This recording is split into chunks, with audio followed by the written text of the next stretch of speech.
예, 에스키모인이 있습니다. 이제 에스키모인에 대한 이야기가 여러 개가 있어요. 또 인디언에 대한 이야기도 여러 개가 있고요. 근데 에스키모인은 화가 나면은 걷는다고 그럽니다. 내가 막 속에서 막 우라통이 치밀어 오르고 막 머리가 쭈삐쭈삐 솟고 그러면은 길을 나선다고 그래요. 그래서 계속 걷습니다. 그 얼음밭, 눈길 계속 걷다가 화가 풀릴 때가 있어요. 그럼 화가 풀리면은 어떻게 하냐면은 길을 이제 계속 걷는 거예요. 이렇게요. 쭉 걷다가 어느 시점에 화가 딱 풀리면은 이 주위에 있는 산이나 어떤 이런 데 있는 어디에다가 조그만 표시를 해놔요. 그냥 자기만 아는 비표가 되는 거죠. 그렇게 되면은 그걸 보고 딱 화가 풀리면 다시 돌아옵니다. 화가 났을 때 걸으며 화가 풀렸을 때 표시를 해놓고 돌아오면서 화났던 것의 원인이 무엇이었던가 라고 하는 것. 내가 비록 화는 풀어졌지만 더 나은 해결책이 무엇인가 라고 하는 것을 계속해서 생각을 합니다. 근데 세상 일이 살다 보면 화가 또 나죠. 그럼 두 번째 화가 나면 또 걷습니다.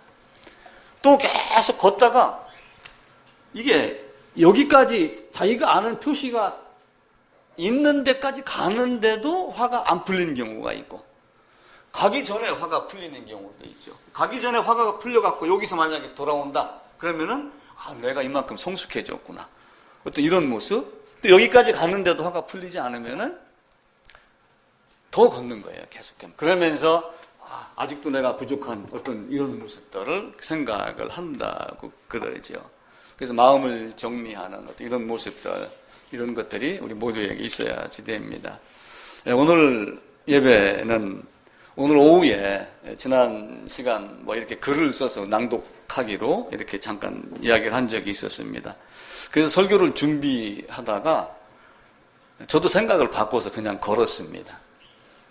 그냥 걸었다는 이야기는 실제 두 발로 걷기도 하고 생각의 길을 걸으면서 여러 가지 정리한 것을 내가 한번 그냥 지난주와는 좀 다르게 그냥 읽기로 그렇게 했습니다. 그래서 제가 낭독하는 것을 잘 들으시면서 지난 한 해 동안 결국은 이 이야기를 설교했구나 이렇게 알으시면 됩니다.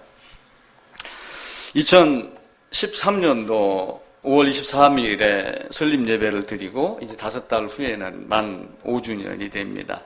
여러분과 함께하는 동안, 주님의 말씀과 함께하는 동안 단 한 번도 진리를 거슬러 내 생각을 집어넣으려고 하지 않았다고 저는 생각을 합니다. 어떤 말씀으로 설교를 하더라도 과연 이것이 하나님의 말씀인가 집중하려고 노력을 했습니다. 또 내가 살면서 배우고 본 것, 경험한 것, 또 이런 여러 가지 삶에서 실패했던 것, 이런 것들을 가지고 어떻게 하면은 성경의 복음과 연결을 시킬까 노력을 많이 했습니다. 이제 그렇게 하다 보니 여러분들에게 오해나 또 마음의 상처가 될 수도 있었고 또 되기도 했었을 겁니다. 그래서 사과를 드립니다. 그래서인지 함께 하다가 조용히 떠나는 사람도 있고 또 떠나고 나서 들려오는 어떤 또 악담, 험담 소리에 내 마음에 또 아픔도 많이 있었습니다. 그러면서 내가 나를 스스로 변명도 하고 또 위로도 하고 언젠가는 제가 저녁에 집에서 나가가지고 연대 가는 그 천변을 걸으면서 하늘에다가 소리를 지른 적도 있었습니다. 그게 이제 얼굴에 표가 났던지 어느 또 집사님이 권면하고 또 훈계도 하시고 그렇게 해서 제가 마음 정리를 다시 했습니다. 인류의 역사와 교회사는 하나님과 인간의 대결, 하나님을 향하여 싸움을 거는 인간의 무례한 교만, 도전의 연속이라고 말씀을 드렸습니다.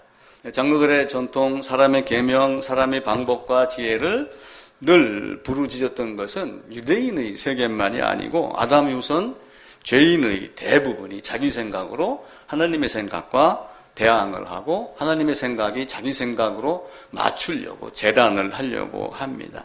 하나님은 평안을 주실 때만 나의 하나님이 아닙니다. 고통과 실망과 두려움이 있을 때 나의 피할 바위와 반석이 되어야지 진짜 나의 하나님이 됩니다. 인간의 힘으로 인생을 해결한다는 것은 거짓입니다.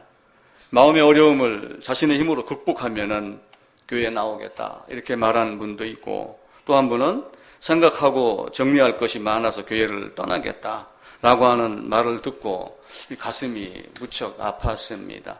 어쩌면 나를 욕하고 나를 때리는 것보다 더 많은 아픔이 있었고 힘이 들었습니다. 자기를 전혀 의식하지 않고 하나님을 바라봐라. 자기의 생각과 자기의 행위, 자신의 능력, 자신의 공로, 노력 이런 거와 전혀 관계없이 하나님만을 바라보는 것이 진짜 믿음이다라고 수십 번 반복해서 말씀을 드렸지만, 사람들은 자꾸 자기를 믿고 자기가 해결하려고 하고 자기 생각으로 하나님 앞에 나아가려고 합니다. 몇 주 전에 말씀드렸던 그 열왕기 하에 있는 대로 하나님이 없어서 바알세붑에게 물으러 가느냐라고 질타했던 그 아하시아 왕의 어떤 그런 모습이 생각이 납니다. 에스키모 속담에 진정한 친구는 얼음이 깨져봐야 안다라고 하는 말이 있습니다. 얼음이 깨지는 순간 누가 친구고 누가 적인지 드러납니다. 예수님의 제자들은 3년이나 따라다녔습니다. 근데 얼음이 깨지자 베드로는 3번이나 부인했습니다. 얼음이 깨지자 제자들은 전부 다 도망갔습니다. 마가는 너무 급했던지 혼이불도 제대로 덮지 못하고 알몸으로 도망가기까지 했습니다. 얼음이 깨지자 오병이어의 기적을 따라다녔던 많은 사람들이 빌라도와 제사장들의 협박과 어떤 그 회유에 의해서 예수를 죽이라고 소리를 쳤습니다. 예루살렘 성에 입성할 때 호산나라고 외쳤던 많은 사람들이 얼음이 깨지자 예수를 죽이려고 앞장섰습니다. 그럼에도 불구하고 얼음이 깨져도 십자가 밑에서 무덤 앞에서 예수를 떠나지 않은 사람들이 있습니다. 우리는 그 신앙을 가져야지 됩니다. 온실 속의 화초보다, 그래서 발표도 살아남는 민들레를 제가 좋아해서 민들레 교회 이렇게 했습니다. 하나님을 의지 않고 자기를 의지하는 것은 비참함을 스스로 선택하는 겁니다. 가인이 그렇게 했고 이스마엘이 그렇게 했고 에서가 그렇게 했습니다. 가인의 후예가 그렇게 했습니다. 세상에서의 자기의 삶은 자기가 책임져야 하는 것이 사실입니다. 그렇지만 누구에게 속하지 않고 독립하고 스스로 자립하는 것과 하나님을 의지하는 것하고는 전혀 차원이 다릅니다. 그래서 종교와 신앙은 다릅니다. 신앙은 세상과 내가 아닌 하나님만을 의지하며 예수 안, 성경 안, 교회 안에 머무는 것이어야지 됩니다. 하나님의 말씀이 필요 없는 사람을 하나님은 원하지 않습니다. 대표적으로 요한 1서에서 요한은 그런 이야기를 하지요. 하나님께서 베드로, 바울, 사도, 기타 많은 사람들의 순교를 통해서 피의 복음이 지금까지도 전해져 내려오고 있고 정리가 돼서 신학적 유산으로 남겨져서 우리가 배웁니다. 그들과 우리와 배움과 환경이 다르고 서로 인격이 다르지만 복음을 선포하고 지키려는 그 일사각오, 죽기를 각오하고 지키려고 했던 그 마음, 또 어떤 고난, 칼과 또 불이 들어와도 하나님과 동행하겠다라고 하는 그 여주 동행, 그 일사각오 여주 동행의 정신에 비하면은 앞선 사람이 순교했던 것에 따지면 우리의 고난은 진짜 아무것도 아닌 고난입니다. 지금과 같이 편하게 신앙생활을 하는 것이 예전에는 전혀 없었습니다. 누구나 다 예수 이름 부를 수 있기 때문에 다 예수의 사람이라고 합니다.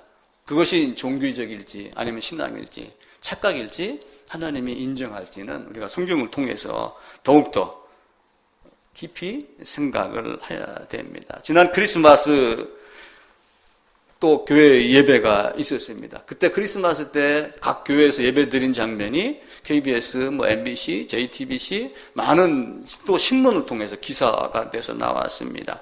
그러면서 모 교회, 모 성당 2개가 등장을 하며 목사 또 추기경 모두가 예의 없이 소외된 이웃, 가난한 이웃, 생명 존중, 주변의 아픔과 고통에 귀 기울이자 예수를 닮아 세상의 어둠을 밝히고 추위와 고통 속에 있는 자들을 돌보자.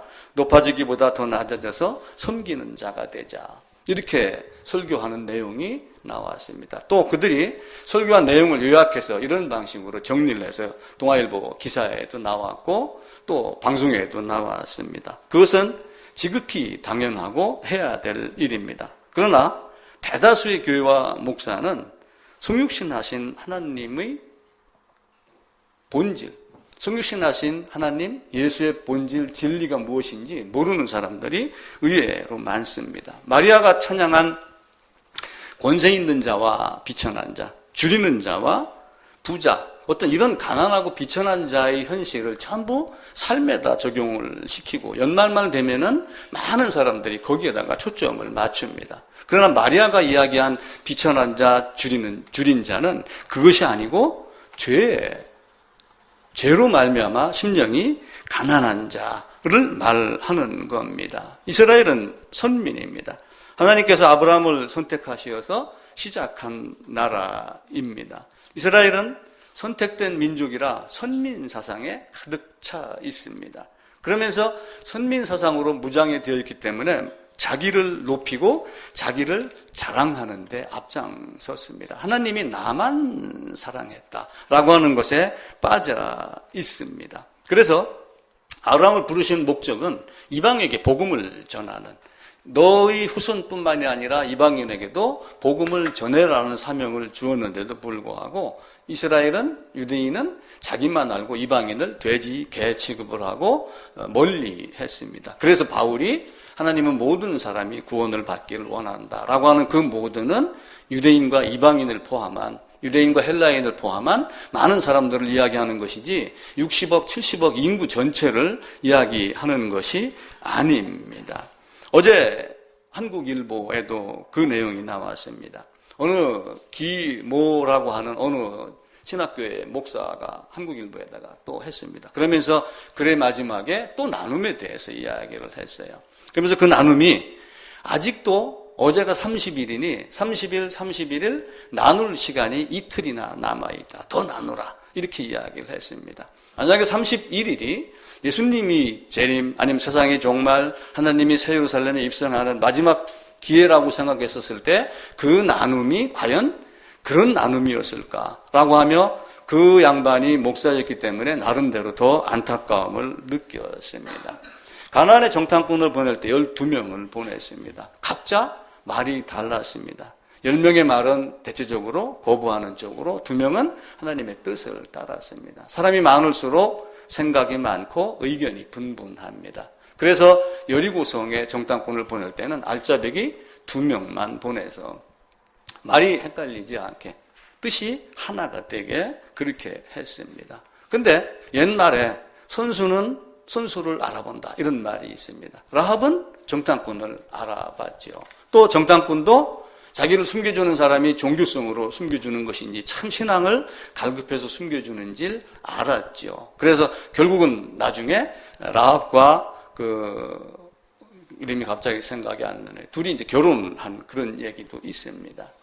얼마 전에 제천 화재가 났습니다. 제천 화재 사고를 통해서 배웠습니다. 비상구가 있어도 비상구를 모르면은 빠져나가지 못하고 죽습니다. 비상구가 있는 것을 알아도 다른 것에 회방을 받으면은 그곳을 통과할 수가 없습니다. 우리는 안전할 때 안전교육을 받고 생존교육을 받아야지 되는데 안전하고 평화롭다라고 하면은 평안하다. 근데 실제는 평안이 없다. 성경은 이렇게 말합니다. 나를 사망에서 생명으로 옮겨주는 비상구.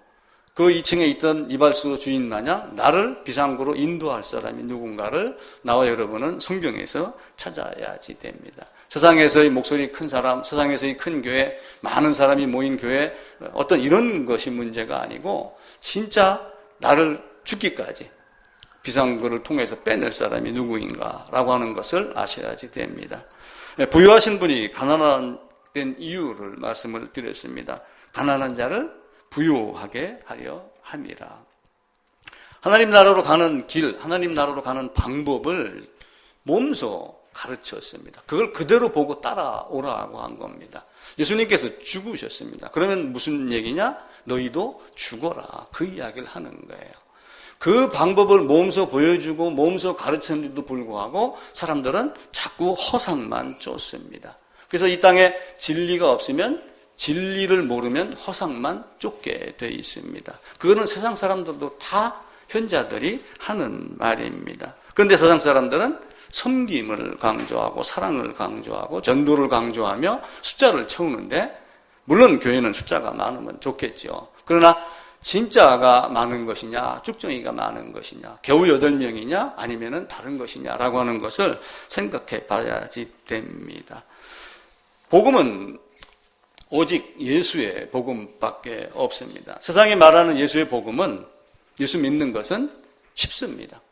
나 예수 믿습니다 라고 하는 것은 굉장히 쉽습니다. 나 소명받았다라고 하는 것도 굉장히 쉽습니다. 신학교 면접에 보게 되면 소명받았다는 이야기를 많이 합니다. 그런데 그 소명에 대한 그 뒷이야기를 하는 사람을 많이 보지 못합니다. 여러분과 나는 그것을 뛰어넘어야지 됩니다.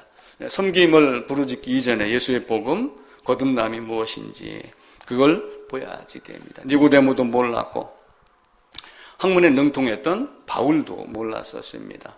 성경에 능통했던 아볼로도 몰랐습니다. 예수님을 직접 만났던 니고데모, 하나님이 직접 현현하여 말씀하셨던 바울, 그리고 브리스길라를 만났던 그런 것들이 우리 모두에게 있어야지 됩니다. 그러니까 바울 베드로는 서신서를 기록을 하면서 죄사함 받으라, 구원 받으라 라고 하는 말을 계속해서 외쳤습니다. 또 구원파라고 말하는 사람들이 이야기하는 그 구원을 뛰어넘는 복음의 진리를 알아야지 됩니다. 하나님께서 저희에게 요구하는 건 단 한 가지입니다. 죄값으로 죽는 겁니다. 그게 창세기 2장 17절에 기록이 되어 있습니다. 성경을 보고 나름 죄를 생각하고 예수 믿는다고 하는 사람들이 그 이야기를 수천 번 들었을 겁니다. 신학자들은 그것을 행위 언약 혹은 사망과 생명의 언약 이렇게 정리를 하고 정의를 하여 말합니다. 그러나 그걸 알면서도 반드시 죽으리라 라고 하는 그 말에 자기를 적용시키지 않습니다. 그러면서 그 말을 가지고 창세기 3장 15절에 있는 말씀에 은혜의 복음, 은혜만 외칩니다. 진짜 은혜는 그냥 덮어주는 것이 아닙니다. 세상에 공짜는 없습니다. 예수의 죽음을 대신 대속만 외칩니다. 근데 창세기 2장에서 말씀하시는 반드시 죽으리라는 나를 가리켜 말하는 겁니다. 그분이 대신하여 죽은 건 사실입니다. 그러나 그 죽음이 나를 죽이기 위한 죽음이었다는 것을 우리가 철저하게 알아야지 됩니다. 아담 안에서 범죄한 아담, 나를 죽이기 위한 하나님의 오묘한 방법입니다. 이것은 의에 굶주린 자, 심령이 가난한 자만 보입니다. 그 이숨 이야기를 말씀드렸습니다. 그 아들 셋이 아버지가 숨겨놓았다는 보물을 찾기 위해서 그 온 땅을 다 헤집고 뒤집었던 그 열정으로, 그 마음으로, 그 갈급함으로 성경을 보지 않으면 안 됩니다. 또 좋은 진주를 구하려고 진주를 만나며 자기 소유를 다 팔아 진주를 샀다고 하는 그 진주 장사와 같은 그 마음이 있어야지 됩니다. 그물로 고기를 잡는 것이 중요한 게 아니에요. 복음서에 보면은 마태복음 13장에 그물로 고기를 잡는 장면이 나옵니다. 근데 그물로 고기를 잡으면은 그물 안에 어떤 고기가 들어있을까요? 고기를 잡는 것, 그것을 뒤에 바로 이어서 말합니다. 그물 안에 있는 고기 중에 좋은 고기는 그릇에 담고 나쁜 고기는 내버리는 장면이 나옵니다. 이 세상에는 지상교회가 있고 하늘에 있는 천상교회가 있습니다. 사람이 눈에 보이는 가시적 교회, 이 땅에 살고 있는 사람들이 발을 딛고 앉아서 예배를 드리는 이 가시적 교회가 있는가 하면은 그게 누군지 모르지만 믿음을 가진 자가 보이고 하나님만이 인정을 하는 불가시적 교회, 천상교회가 있습니다. 그래서 그 그물 안에 있는 고기가 다 쓸만한 고기가 아니고 버려질 고기, 그릇에 담길 고기. 교회당 안에 앉아있다고 하여 다 쓸만한 고기가 아니고 내가 진짜 담겨질 고기인가 버려질 고기인가 라고 하는 것을 우리가 생각을 해야지 됩니다. 나는 어떤 사람들이 나는 예수를 인격적으로 영접했다. 나는 수련회 가서 주님을 만났다. 예수를 나의 구세주로 영접했다. 등등의 말을 나는 신실한 간증으로 여기지 않습니다. 세상이 나를 어떻게 판단할지 모르지만 저는 성경을 가지고 당연히 그렇게 해야 된다고 생각을 합니다. 물론 성경은 그 이름을 믿는 자, 영접하는 자에 대한 이야기가 나옵니다. 근데 대표적으로 요한복음 1장 12절에 영접하는 자라고 해놓고 영접하는 자가 어떤 자라고 하는 것을 그 이름을 믿는 자라고 하며 이름을 믿는 자에 대한 이야기를 합니다. 그러니까 사람들은 나는 예수를 믿는다 이렇게 이야기를 하죠. 근데 그 이름을 믿는 자의 이름을 마태복음 1장 21절하고도 연결을 해야 되고 그러면서 21절에서 죄에 대한 이야기할 때 죄의 싹을 치르는 하나님의 분노와 하나님의 심판을 거쳐야지 되는 것을 우리가 알아야지 됩니다. 예수의 이름의 뜻이 무엇인가를 알면은 영접하는 자 곧 그 이름을 믿는 자라고 하는 의미를 영접하는 거에다 연결하면 우리가 그냥 믿습니다, 영접합니다라고 하는 개념이 아님을 압니다. 하나님이 이 땅에 오심은 율법의 요구를 이루게 하려 하심입니다. 그게 로마서 8장에 기록이 되어 있습니다. 근데 그 율법의 요구를 이루려 하심의 대상은 누구냐면은 나를 위하여입니다. 내가 그 율법의 요구를 이루게 하기 위하여 그분이 오셔서 대신과 대속이라 하는 그 오묘한 진리 안에 나를 놓고 네가 그렇게 되기를 원한다 라고 하며 몸소 가르치며 나를 따라와라. 길이요 진리요 생명 그 길을 밟고 와라 라고 이야기를 합니다. 어떤 사람이 이런 말을 합니다. 바닷가에 사는 사람은 파도 소리를 듣지 못한다. 처음에 계곡에 가면은 계곡 물 흐르는 소리가 굉장히 좋습니다. 그런데 조금 지나면은 저녁에 잠을 못 잘 정도로 시끄럽습니다. 우리 아들이 공기청정기를 하나 사왔어요. 좀 소리가 시끄럽습니다. 그것 때문에 시끄러워서 잠을 못 잤어요. 그래가지고 제품 만드는데 전화를 해갖고 왜 이래 시끄럽냐. 이거 반품해라. 뭐 환불해라. 막 그러다가 뭐 성능이 좋은 거니까 써보세요. 지금은 그걸 켜놓지 않고 잠자리에 들어가면 너무 조용해서 잠이 안 옵니다. 그래서 잠자러 갈 때는 일부러 그걸 1시간 켜놓고 잠을 잡니다. 제가 포항에서 오랫동안 살았습니다. 포항에 살 때는 바다를 바다로 보지 않았어요. 파도 소리가 들려도 처음에는 신기했지만 몇 년을 살고 나서는 바닷가에 잘 가지 않았습니다. 그냥 외부에서 손님이 올 때 데리고 가는 해수욕장 뭐 이런 정도였지 특별하게 하지 않았습니다. 그런데 바닷가에 살면서 바다를 즐기고 바다를 사랑하고 파도 소리에 귀 기울이는 사람이 있습니다. 세상은 항상 두 종류로 그렇게 나뉘어집니다. 어떤 면에서는 어려서부터 교회 안에서 자라는 것이 좋고 어떤 면에서는 오히려 그것이 신앙으로 가는 길을 막을 수도 있습니다. 그래서 자녀에 대한 유아 세례의 논쟁도 아마 그렇게 생겨났을 겁니다. 유아 세례를 받으면 천국이다. 그리고 성인이 돼서 신앙 고백을 하고 뭐 이런 형태로 해가지고 근데 그것이 아니다라고 재세례파는 시비를 걸었죠. 근데 유아 세례를 받으면 천국이다. 교회의 이론이다라고 하는 이 이론이 신학적 유산으로 우리에게 남겨져 왔으니까 지금도 많은 교회가 유아 세례를 당연히 해야 된다. 이렇게 주장을 합니다.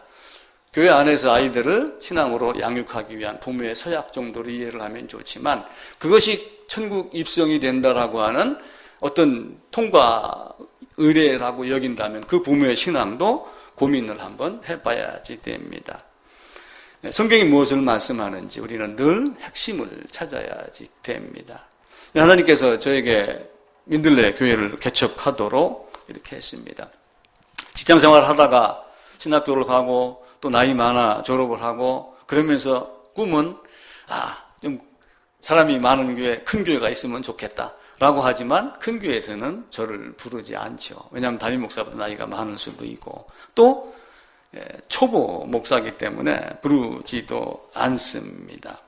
근데 하나님께서 그렇게 허락하지 않으시는 거예요. 또 세상의 방법이 그런 것은 아마 여러분과 만나게 하기 위함이 아닌가 이런 생각을 해보게 됩니다.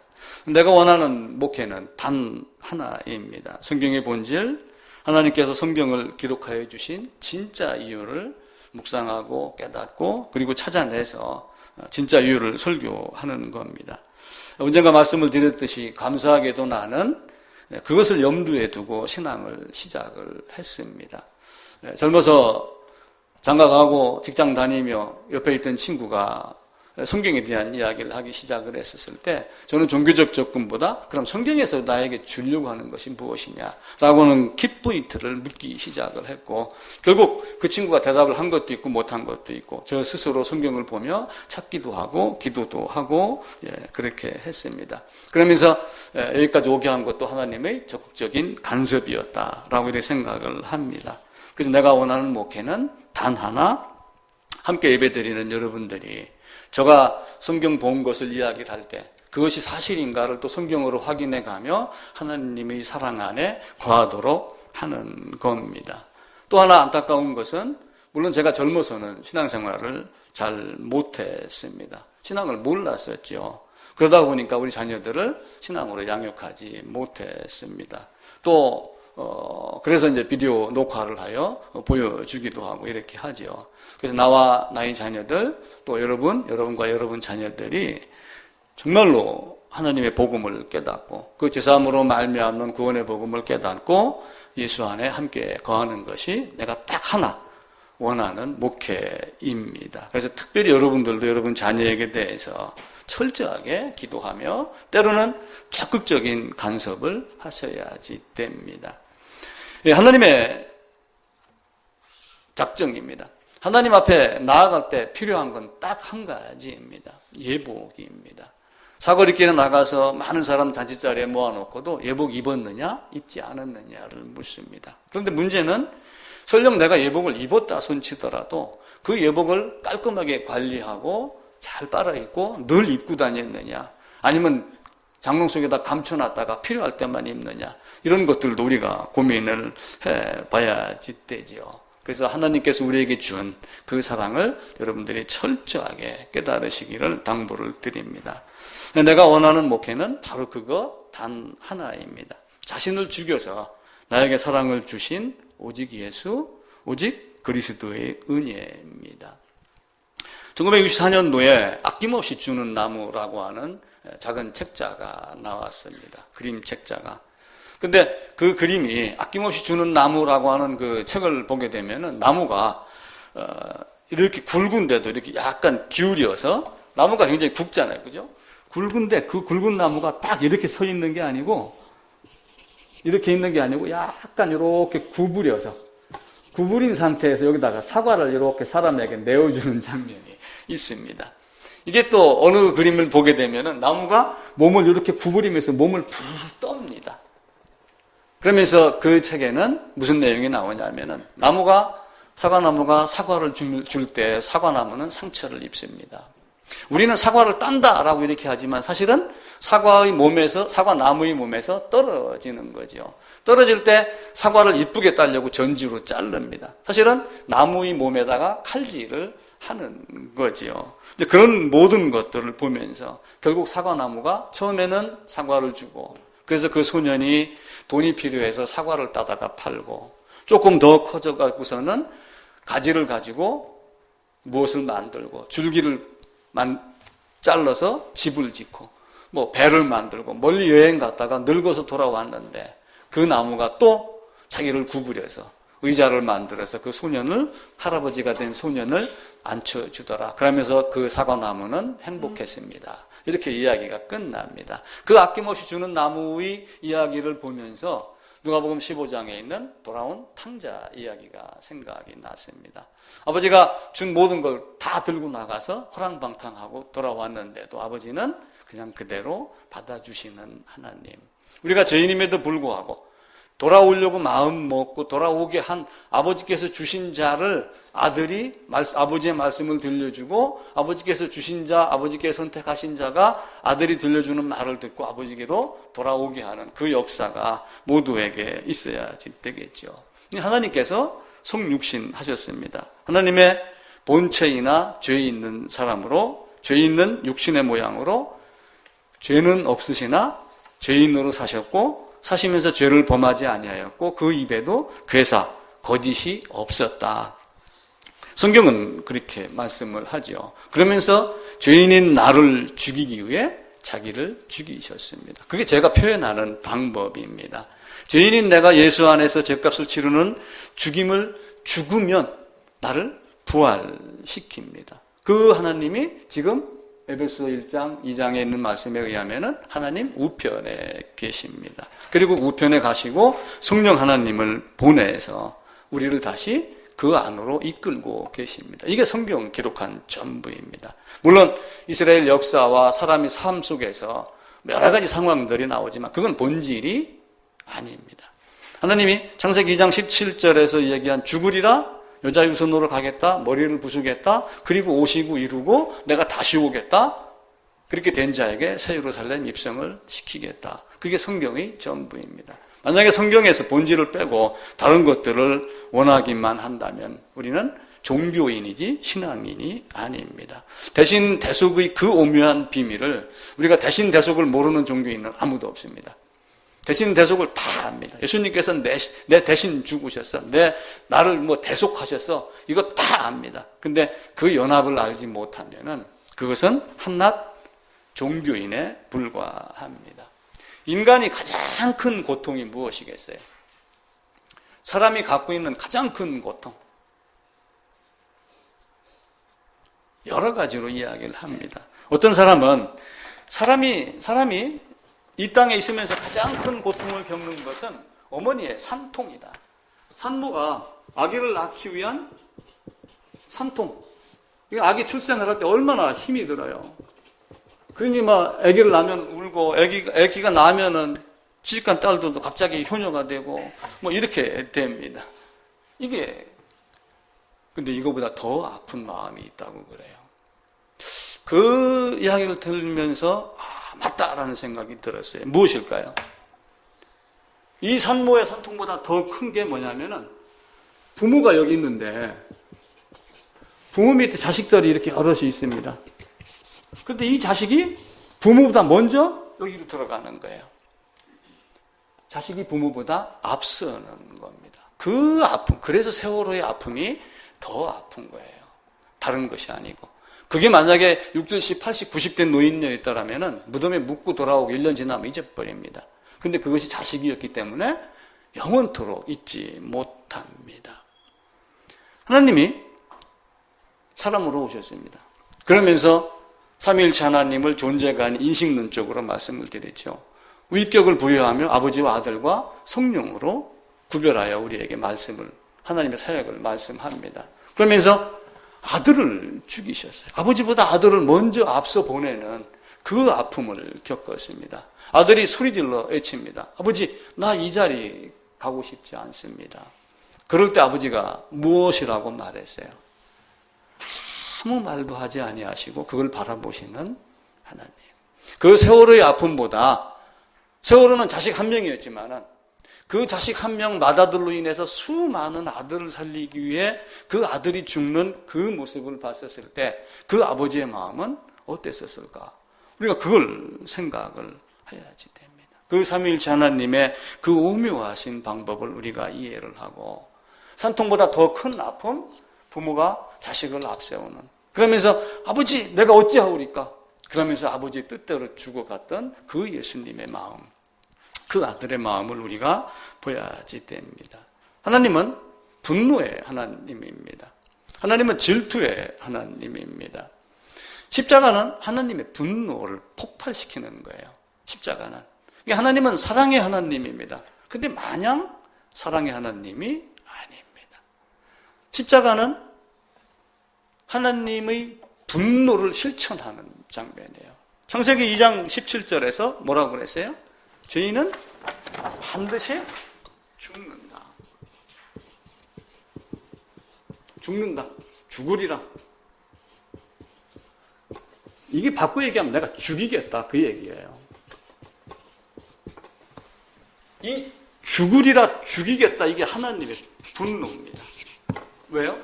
하나님을 거역했잖아요. 하나님께 대항했잖아요. 하나님께 도전하여 하나님의 자리에 앉으려고 했어요. 그 분노를 푸는 장소가 십자가입니다. 그래서 이 십자가에는 하나님의 분노가 있고 하나님의 이 분노가 있어요. 첫 번째. 그 다음에 또 하나는 부활하심으로 분노를 제거하는 효과가 있어요.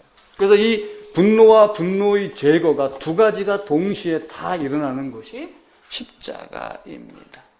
그래서 하나님의 분노는 반드시 있어야지 돼요.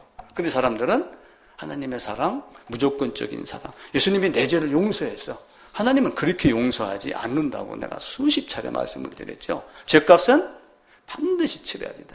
하나님의 분노를 누구에게는 베풀고 누구에게는 분노로 죽이고 누구는 분노를 안 죽이고 이렇게 하실까요? 그러면 공의의 하나님이 아니다. 공의는 지위 고하를 막론하고 누구에게도 동일하게 하나님이 하시고자 하는 것을 하는 것이 하나님의 공의입니다. 창세기 2장 17절은 성경이 덮어지지 않는 이상 이 세상에서는 사라지지 않습니다. 반드시 죽으리라, 반드시 죽이겠다. 그러면서 이 세상에는 모든 사람을 죽이기 위한 방법으로 십자가를 만드셨습니다. 그 하나님의 분노를 제거하기 위한 그 십자가를 우리가 명확하게 보고 무조건적인 용서 아니라고 그랬습니다. 내 방법, 내 노력, 내 생각 이런 거 아닙니다. 하나님은 사랑이지만 반드시 죽어야 될 자리에 죽음의 자리로 내몰고 죽지 않고 죽음을 겪게 하는 것이 은혜이지 용서의 방법은 없습니다. 옛날에 TV 광고가 있었습니다. 순간의 선택이 평생을 좌우합니다. 아마 금성 세탁기인가 테레비인가 뭐에 나올 때입니다. 지금 호흡이 있었을 때, 지금 순간의 선택이. 근데 그 순간의 선택이 누가 순간의 선택을 하도록 나로 하여금 하나님께 매달리게 했는가라고 하며 여러 이야기를 드렸죠. 룻에 대한 이야기를 드렸고 그리고 떠난 오르바에 대한 이야기를 드렸습니다. 하나님을 선택하여 영생과 영벌에 대한 원인과 근거가 누구에 있게 하겠다라고 했어요. 본인에게 있게 하기 위한 하나님의 오묘한 방법. 하나님이 선택하였지만 인간의 입장에서 볼 때는 그 원인과 근거가 자기 본인에게 있어서 유구무원이 되도록 하는 그런 방법을 선택을 했습니다.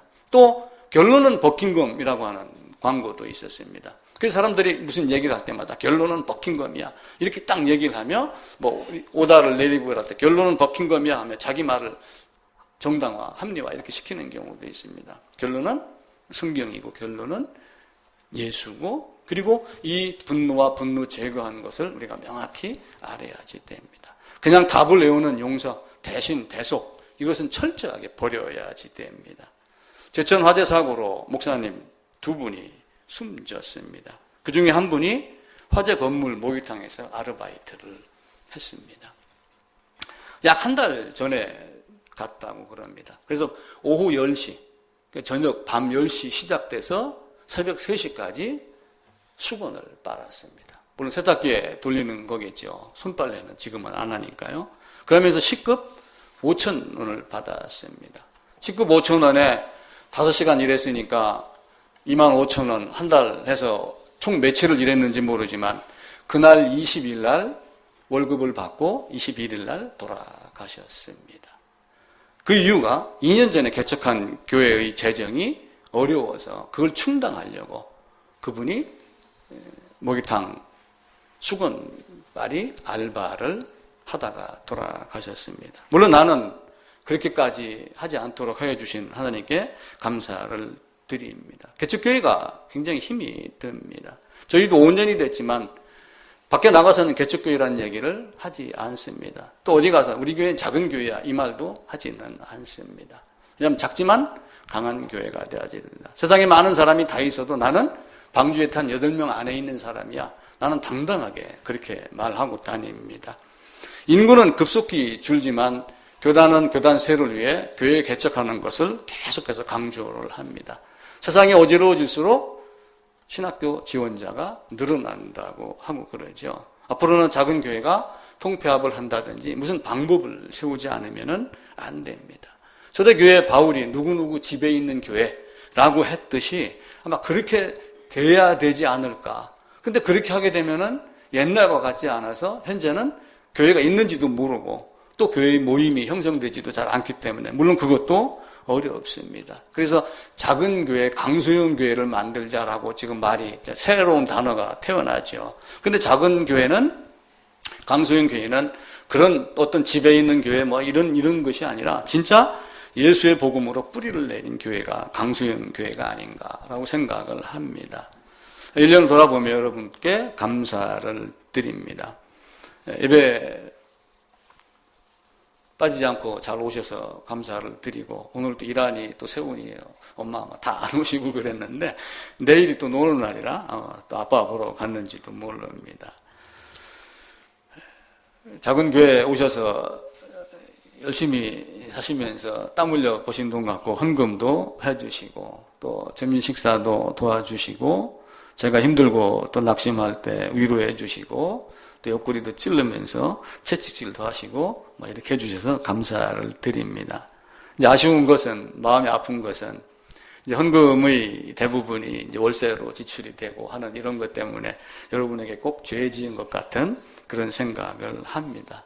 그러면서 이제 올해는 제가 보니까 5월달부터인가 3월달부터 해가지고 목회 활동비라고 해서 조금씩 이래 봤는데, 그게 가만히 보니까 바울이 고린도 교회에서 데살로니가 교회를 향해서 내가 이 교회를 섬기기 위해서 너희에게 강탈했다라고 하는 이 말을 보고, 제가 여러분에게 나오는 헌금으로 목회 활동비라고 받는 것이 칼을 들고 빼앗는 것과 같은 그런 마음 아픔이 있었습니다.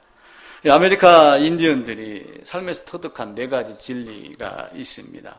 첫째는 한 번 뱉은 말에 대한 겁니다. 두 번째는 쏘아버린 화살이 돌아오지 않는다. 그러니까 한 번 뱉은 말도 돌아오지 않고, 쏘아버린 활도 돌아오지 않고, 한 번 줘버린 기회도 돌아오지 않고, 흘러간 세월도 돌아오지 않는다. 그러니까 우리가 이 연말이나 또 우리가 늙어갈수록 이 돌아오지 않는 것에 대해서 조심해야지 된다. 근데 한 번 쏜 화살은 돌아오기도 합니다. 주스러 갈 수 있잖아요.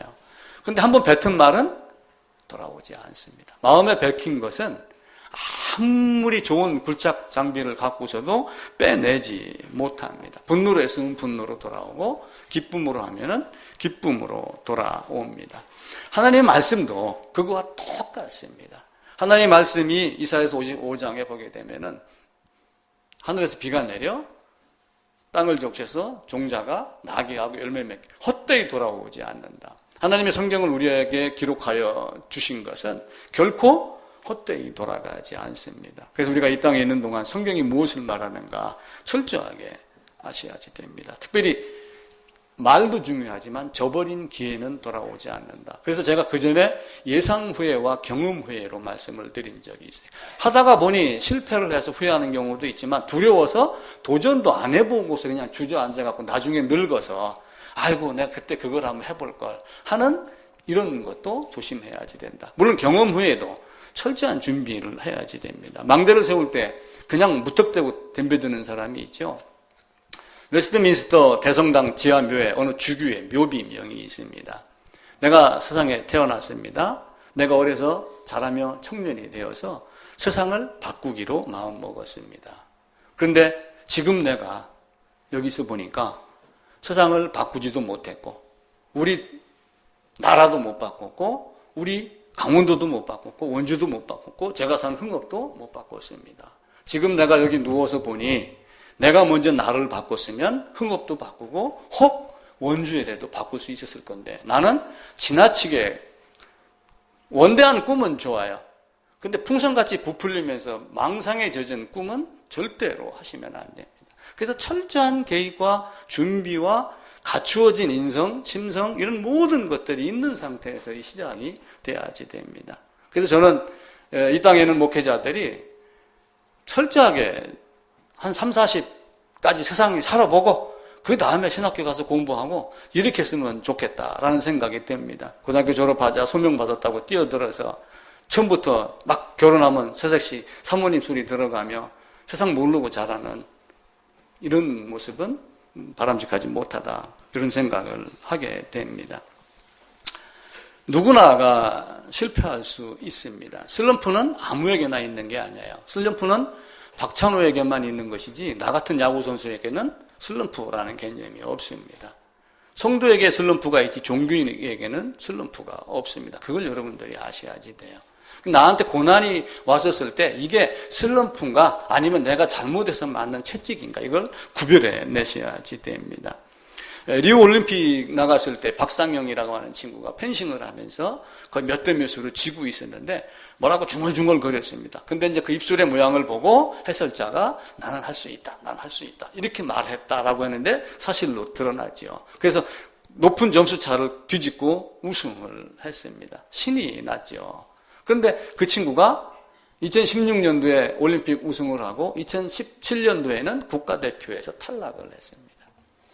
왜냐하면 열심히 하다 보니까 탈락할 수도 있죠. 근데 무슨 문제 때문에 그랬냐면은 내가 그래도 리우에서 올림픽 딴 사람인데 이 마음 때문에 게임 하나하나 풀어가면서 너무 조심스럽게 했던 거예요.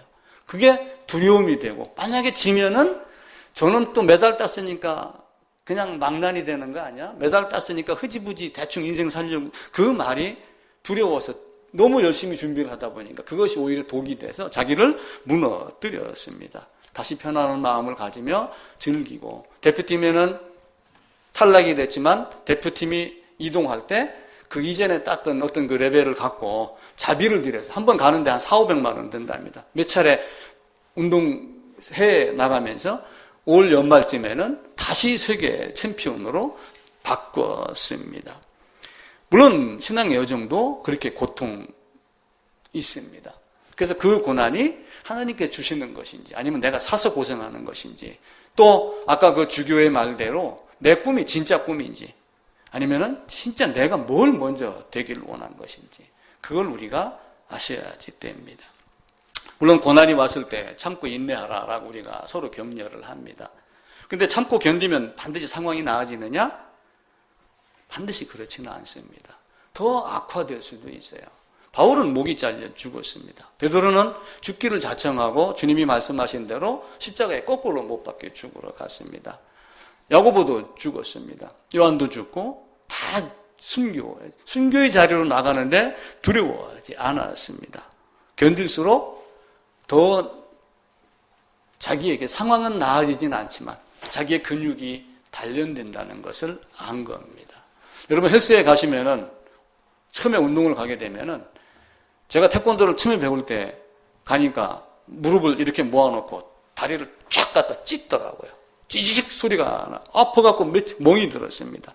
근데 그때 하는 말이 그래요. 근육은 찢어져야지 단단하게 된다. 찢어져서 아물었을 때도 단단하게 된다. 그게 고난의 의미가 됩니다. 그래서 우리도 또 그런 고난이 내년에도 옵니다. 그런 어려움이 있을 때도 여러분들이 삶을 잘 다스려야지 됩니다. 어쨌든 저는 지금까지 해왔던 설교의 방법대로 항상 동일한 설교 방향, 큰 기둥 세워서 성경 전체를 조명하고 거기에서 무언가를 딱 잡아내야지 됩니다. 롯데 빌딩 새로 지은데 꼭대기 올라가서 보면은 뭐가 보여요? 세상에 있는 게 다 보입니다.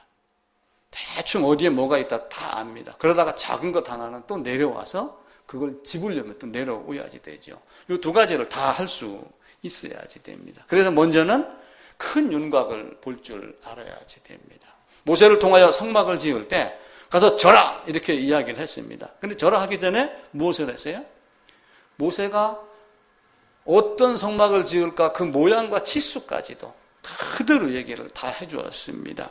출애굽기 25장에 내가 네게 보이는 모양대로 이 산에서 네게 보이는 양식대로 모세에게 명령하신 대로 다 행하고 명령하신 대로 다 되었을 때 축복하였더라. 출애굽기 마지막 부분에는 그렇게 이야기를 합니다. 그러면서 그 부살렐이나 어떤 이런 여러 친구들을 하나님이 지명하여 불러가지고 너는 이걸 해라, 너는 저걸 해라 라고 이야기를 하며 마음에 감동된 자 모든 자들이 성막을 만들었을 때 그 치수대로 다 만들었더라. 하나도 빼놓은 것 없이 다 만들었더라. 이렇게 합니다. 우리도 이 땅에 있으면서 성경 전체를 다 알지는 못합니다.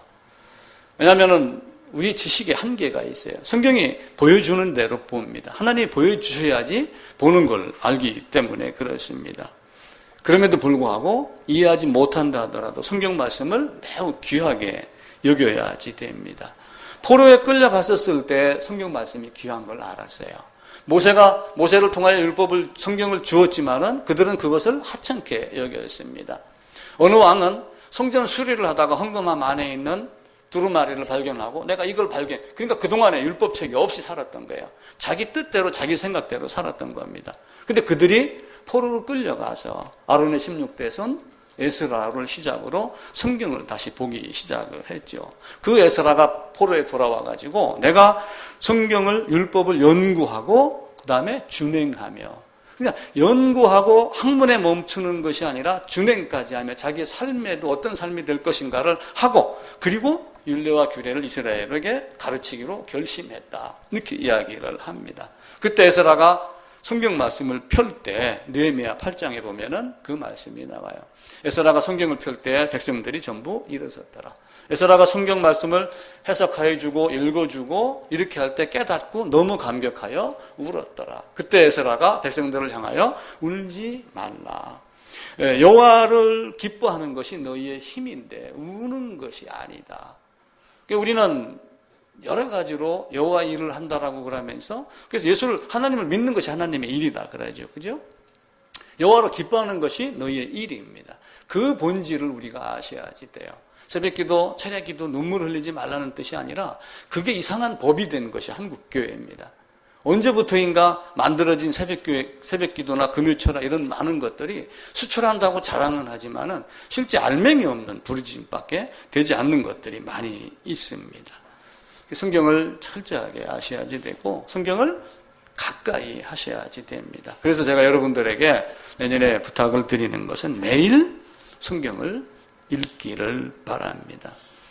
보고 배우고 학교에서 수업을 마치고 나면은 20분 후에 42%가 기억력에서 사라진다고 그럽니다. 이건 학자들이 연구한 결과입니다.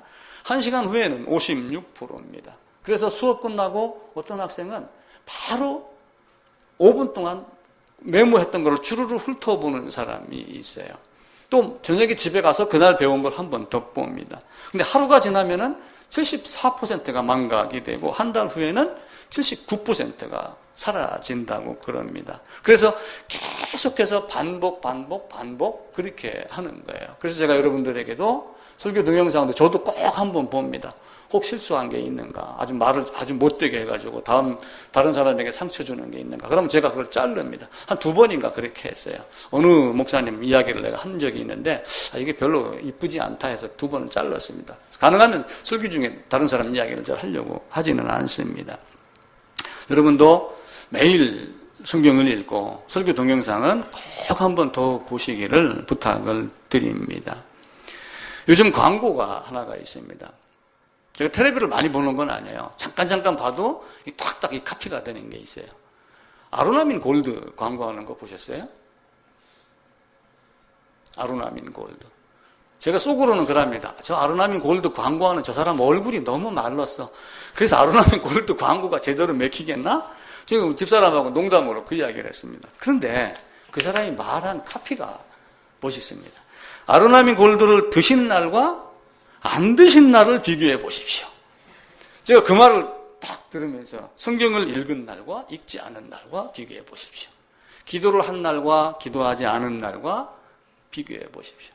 골방에서 기도한 날과 기도하지 않고 돌아다닌 날과 여러분 한번 기도해 보십시오. 성경 읽는 것을 넘어서 성경 한 장이라도 필사해 가면서 한 날과 그렇지 않은 날과 비교해 보십시오. 제가 그렇게 말을 바꾸었습니다. 매일 365일 밥을 먹잖아요. 그것도 3끼를 먹잖아요. 어떤 사람들은 건강하게 하는 것이 1인 1식이라 가요. 한 끼만 먹는 사람도 있지만 일반적으로는 2끼 내지 3끼를 먹습니다. 그러면은 성경 말씀도 매일 먹어야지 됩니다. 예수님께서 말씀하셨잖아요. 내 살과 피를 먹어라 라고 하는 그 의미가 또 다른 의미가 있지만 우리가 성경 말씀도 매일 읽으셔야지 됩니다. 가능하면 분량을 정해놓는 게 좋습니다. 하루에 5장씩 읽겠다. 이게 장수 5이냐, 창세기 1, 2, 3장 5, 5이냐, 어떤 기준을 명확히 정해놓고 또 성경을 읽는 장소, 성경을 읽는 시간, 이걸 정해놓으면 좋습니다. 그래서 기도할 때는 사람들이 새벽 기도를 가도 매일 자기가 앉는 자리에 가서 앉아야지 기도가 잘 된다라고 하는 경우도 있어요. 그래서 매일 정해진 시간, 정해진 장소, 정해진 분량, 또 성경을 읽고 또 이게 억지로 읽는 것이 아니라 나를 사랑하신 하나님 아버지, 나를 사랑하신 방법이 우리가 말씀드렸던 십자가의 그 비밀 말고도 수많은 다른 방법으로 말씀을 합니다. 그 방법을 성경을 통해서 여러분들이 또 이해하시고 오후 교제 시간에 또 같이 나누고 하면은 좋을 것입니다. 다음 주부터 설교를 갑자기 제가 생각이 나서 철로 역정을 가지고 한 달 동안 시작을 하겠습니다. 책 갖고 계신 분도 있겠지만은 안 갖고 계신 분도 구입을 하든지 아니면 교회에서 몇 권 사가지고 함께 나누든지 제가 고민을 해보겠습니다. 성경은 하나님 세상을 창조하고 인간의 범죄부터 시작을 합니다. 인간이 범죄해놓고 인간의 범죄를 어떻게 해결하겠다라고 하는 그 역사의 과정 끝날에 주님이 오셔서 그걸 해결해 놓은 것을 말합니다. 그리고 그 중간 과정 중에 계속해서 오셔서 해결하실 그분이 어떤 방법으로 해결할 건가라고 하는 방법을 모형으로 계속해서 보여줍니다. 근데 그걸 아는 사람이 있고 모르는 사람이 있고 알면서도 곁길로 빠지는 사람이 있고 모르면서 해방하는 사람도 있고 이런 차이로 바꾸어 나가게 되죠. 그리고 성경을 더 깊이 보면은 이제는 창세 이전부터 창세 이후에까지도 나옵니다. 물론 성경이 말세의 모습이 새 예루살렘의 모습이 어떻다라고 정확하게 이야기를 하지 않습니다. 그래서 다 종말론 무슨 론 이렇게 하는 것이지 이렇다라고 명확하게 얘기하는 사람은 잘못된 것입니다. 그래서 우리는 성경을 보며 하나님이 우리에게 어떻게 해주기를 원하는가, 얼마나 어떤 방법으로 사랑하셨는가를 철저하게 아는 겁니다. 부모가 자식을 사랑합니다. 자식이 부모를 사랑한다고 하여 평생 부모 밑에 있지는 않잖아요. 성장한 자가 되면은 또 나름대로의 일을 합니다. 우리의 신앙도 마찬가지입니다.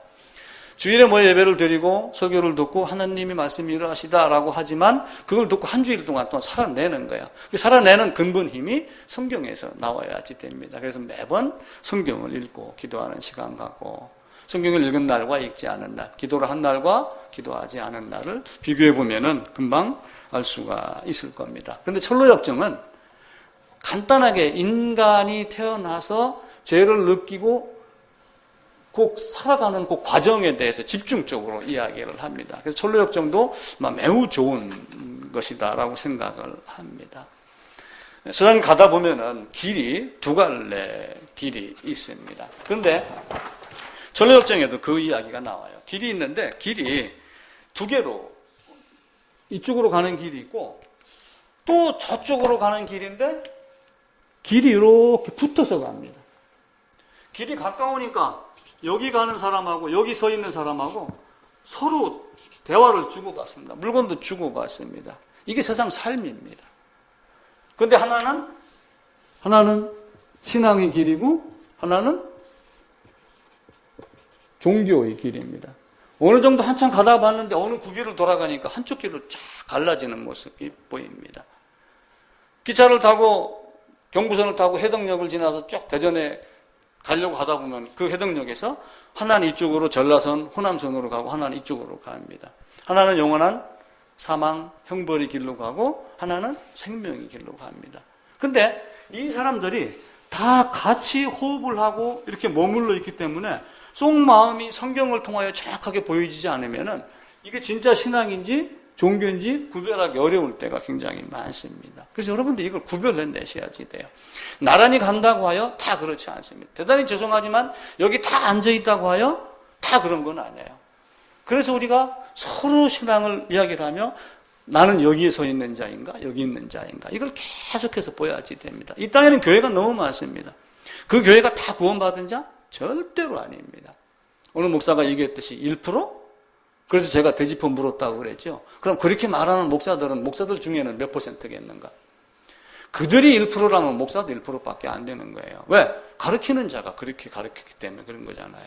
그래서 1만 스승은 많되 아비가 많지 아니하다. 진짜 아비의 마음으로 우리를 낳았다라고 말씀하신 그 시편 2편에 있는 말씀대로 우리 주님이 나를 낳기 위해서 맏아들을 보내고 맏아들 안에서 낳은 그 낳음이 어떠한 것인가라고 하는 것을 살펴야지 됩니다. 이 땅에는 신앙생활을 하면서 데나리온을 줍니다.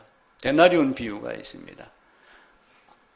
새벽 5시에 온 자나 저녁 6시 퇴근 1분 전에 온 자나 똑같이 한 데나리온을 줍니다. 구약의 성도나 신약의 성도나 누구나가 다 한 데나리온. 구원의 복음은 단 하나입니다. 그러면서 문화도 하나씩 줍니다.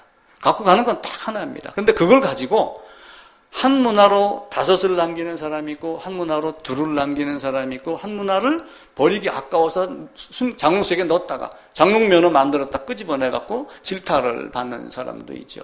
그러면서 각 사람에게 재능대로 달란트를 줍니다. 그 재능대로 달란트를 준 것은 그 데나리온과 문화 받은 것을 어떻게 활용할 것인가, 하나님의 집을 어떻게 세울 것인가 라고 하는 데를 쓰라고 하는 것이지 세상에 나가서 자기 자랑하라고 주는 달란트는 결코 아닙니다. 그래서 우리가 이 데나리온, 문화, 달란트 이 비유를 통해서 내가 하나님의 나라, 하나님의 교회, 또 나의 가정, 여기에서 무엇을 어떻게 할 건가라고 하는 것, 이걸 잘 살펴서야지 됩니다. 그 달란트대로 모세의 성막을 지을 때 맡긴 물건도 다 다르죠. 또 정확하게 치수대로 지었습니다. 그 지혜와 총명을 주셨다라고 이렇게 그 재능대로 지혜와 총명을 주셔서 그렇게 만들었다라고 말합니다.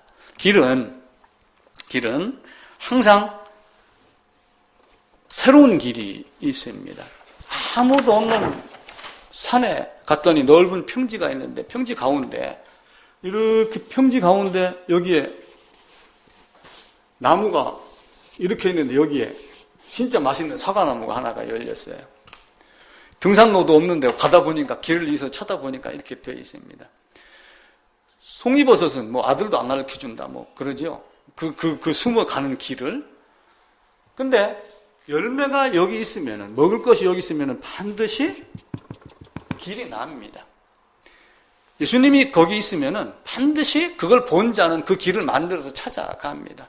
근데 우리는 내가 길이오라고 하면 길을 이미 만들어 놨는데도 불구하고 신명기 나온 대로 도피성에 가는 길을 닦아 놨는데도 불구하고 안 따라오는 사람들이 많죠. 근데 길이 가다가 여기서 만약에 끊어졌다고 그럽시다. 그럼 길이 또 이어지겠어요? 안 이어지겠어요?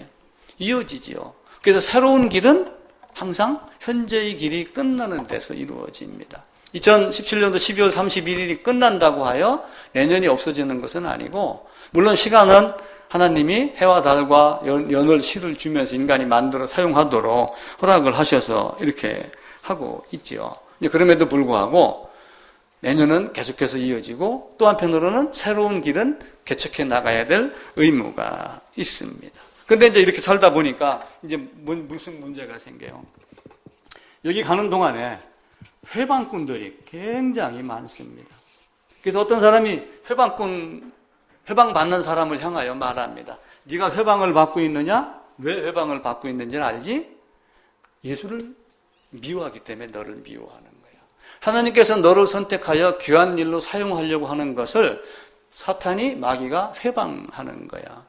회방하는 이유를 명확하게 알아라. 물론 내가 먼저 성도가 되어 있다는 전제 조건이 있어야죠. 그 상태에서 내가 고난을 받으면은 그 고난의 이유가 내가 아주 중요한 일을 하기 위해서 하나님께서 너를 골랐기 때문에 그들이 너를 미워하고 시기하는 거야 라고 하는 그 이야기를 합니다. 그것을 우리가 알고 새로운 길을 개척해 나갈 때 제가 헨리 5세를 말씀을 드렸죠. 나는 너를 몰라. 딱 거부를 합니다. 에베소 6장에 있는 대로 갑옷을 입는 겁니다.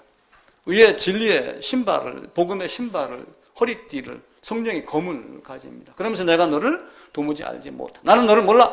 나는 지금부터 이전에 놀던 한량이 아니고 지금 나의 위치는 왕이야. 그러니까 내가 왕의 직분을 하기 위해서 내가 너를 버릴 수밖에 없다. 미안하다. 라고 하는 거예요. 그러면 그 친구 안에 다른 즐거움은 또 없겠어요? 왕으로서의 즐거움이 더 많지요. 그걸 우리가 찾아내야지 됩니다. 예복을 반드시 입어야 되는데 그 예복을 어떻게 관리할 건가? 찢겨지면 곤란하겠죠. 지켜야지 됩니다. 매일 깨끗하게 갈아입고 예복을 자랑하는 자가 되는데 깨끗하게 찢기지 않게 자기를 관리할 수 있는 그런 사람들이 되어야지 됩니다. 우리 교회는 숫자가 적습니다. 오늘은 또 학생들 5이 와가지고 한번 예배 참석해도 좋겠느냐 해서 어디서 왔느냐 뭐 이것저것 따지고 그렇게 했었는데 숫자가 적어도 3명, 4명 넘잖아요. 그죠? 둘이면은 패하지 않고, 하나면은 춥고 외롭지만 둘이면은 따뜻하고, 둘이면 패하지 아니하고, 세 겹줄, 삼겹줄은 쉽게 끊어지지 않는다. 이런 말이 있어요. 바다 거북이는 바닷가에 있는 모래사장을 파고 모래 구덩이 안에다가 알을 낳습니다. 그런데 그 알이 이제 따뜻한 온기에 의해서 부화가 돼가지고 밖으로 나옵니다. 그런데 요 모래 구덩이로 이렇게 덮여 있는 요 알이 한 개가 있어요. 예를 들면 여기는 2개가 있습니다. 이게 부화가 돼갖고 한 개가 모래 구덩이를 빠져나오고 바다로 가는 확률은 27%밖에 안 된답니다. 혼자였을 때. 근데 2마리면은 몇 퍼센트? 이게는 27%, 요거는 84%. 근데 여기에 알이 4개가 있어갖고 부화해서 서로 밀고 밀어주고 당기고 이렇게 하며 바닷가로 가는 4개 이상이면은 얼마예요? 100%. 다르답니다. 그래서 작은 인원이라고 저는 부끄러워하거나 실망하거나 그렇게 하지 않습니다. 성경은 하나님의 나라 백성 성도에게 무슨 얘기를 하냐면 너희 5이 100을 쫓고 100이 만 명을 쫓는 강한 자가 되기를 원한다, 기도한다. 레위기 26장에 그렇게 말씀을 합니다. 마지막으로 부탁을 드리는 것은 우리의 삶이 겸손하고 교만하지 않아야지 됩니다. 자기를 사랑하고 자기를 가꾸고 하는 것은 지극당연한 겁니다. 그럼에도 불구하고 자기를 사랑하고 자기를 자랑하지 말라. 디모데 후서에 바울이 디모데에게 편지를 보내며 죽기 직전에 쓴 거거든요. 그렇게 하면서 우리가 살아가는 이유가 무엇인가? 그러면서 하나님을 자랑하고 나로 말미암아 하나님이 어떻게 드러나는가에 열심을 쏟아라. 이런 이야기를 합니다. 입법자와 심판하시는 분은 하나님 한 분뿐임을 알고 우리가 서로 사랑하고 연합하고 동거하며 하는 그 시편에 있는 말씀대로 형제가 연합하여 동거함이 어찌 그리 아름다운고라고 하는 그 133편의 말씀을 우리가 꼭 기억을 하시기를 바랍니다. 세상에서도 열심히 사십시오.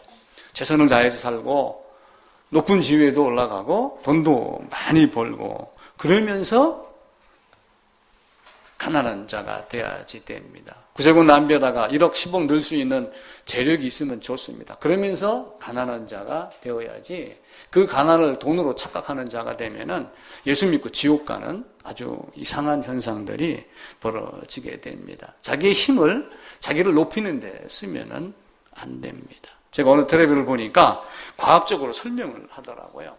어떤 설명을 하냐면은 운동 에너지라고 하는 걸 말합니다. 운동 에너지, 에너지 보존의 법칙이에요. 운동 에너지로 힘을 쏟으면은 사실은 내가 힘은 없어지지만 사실은 근육이 이만큼 나오잖아요. 그죠? 없어지지 않아요. 그 에너지 보존의 법칙, 질량 불변의 법칙을 갖고 창조를 설명을 많이 했습니다. 운동 에너지, 내 힘을 갖고 뭘 사람들은 자꾸 만들려고 그러냐면은 위치 에너지를 만들려고 그런다. 그러면서 이 위치를 어디다가 여기다 자기를 세워놓고 바벨탑을 쌓는 거예요.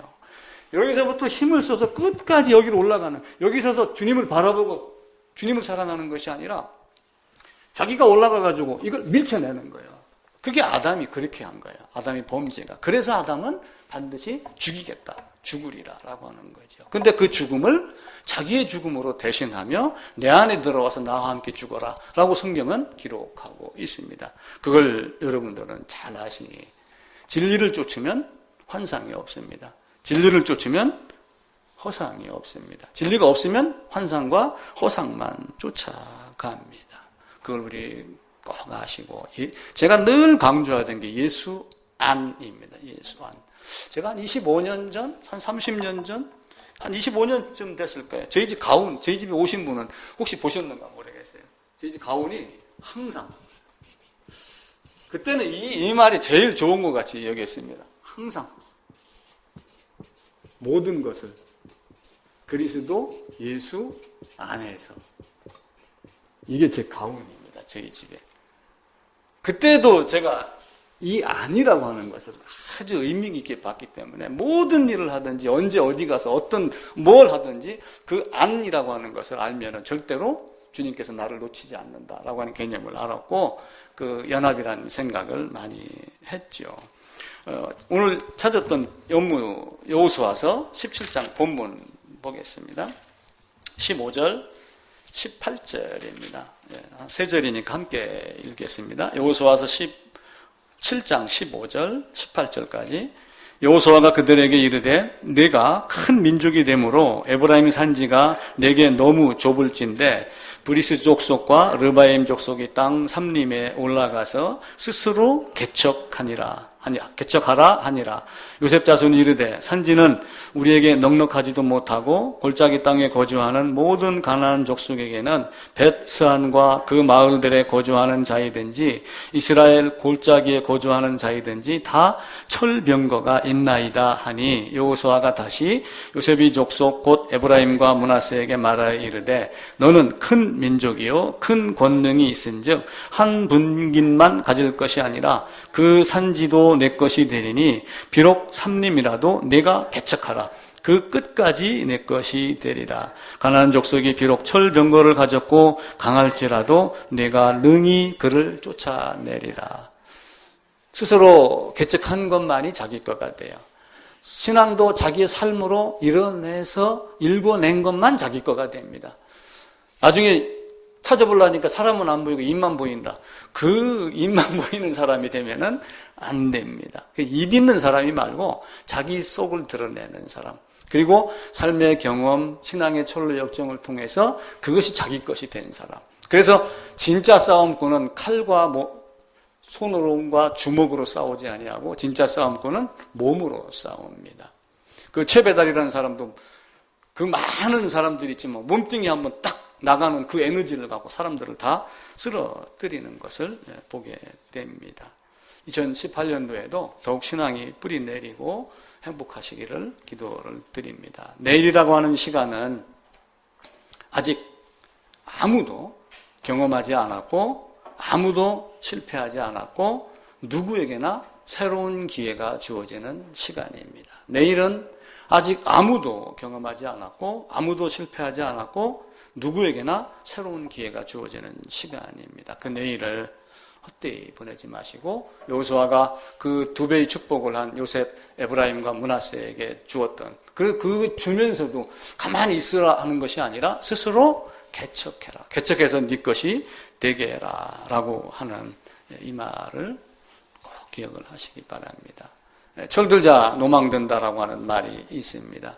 세월 헛되이 살면은 아이고 이러는데 노망이 들어서 본래의 것을 찾지 못하는 경우가 있습니다. 그래서 정말 신실한 사람이 돼야지 자기가 알고 있는 작은 것 가지고 괜히 자기를 자랑하며 괜히 그 꼬맹이들 10,000원짜리 지금 한 20장만 줘봐 보세요. 그럼 세상에서 이병철이보다 더 부자인 줄 알고 까불고 날뛰죠. 그게 세상 사람들의 모습입니다. 그래서 예수 믿는 사람은 철저하게 내가 어떤 존재인가 아시고 아름답게 살아가시기를 기도하겠습니다. 하나님께 사랑하시는 민들레 교회와 하나님의 말씀으로 거듭난 세상에 참된 모든 성도가 여러분과 또 나의 가정과 자녀가 에브라임과 므낫세 같게 또 이스라엘 집을 세운 라헬과 레아 같게 여호와 하나님을 의지하여 강하고 담대하여서 스스로 가나안 개척하고 정복하기를 원하노라. 아멘. 마치겠습니다.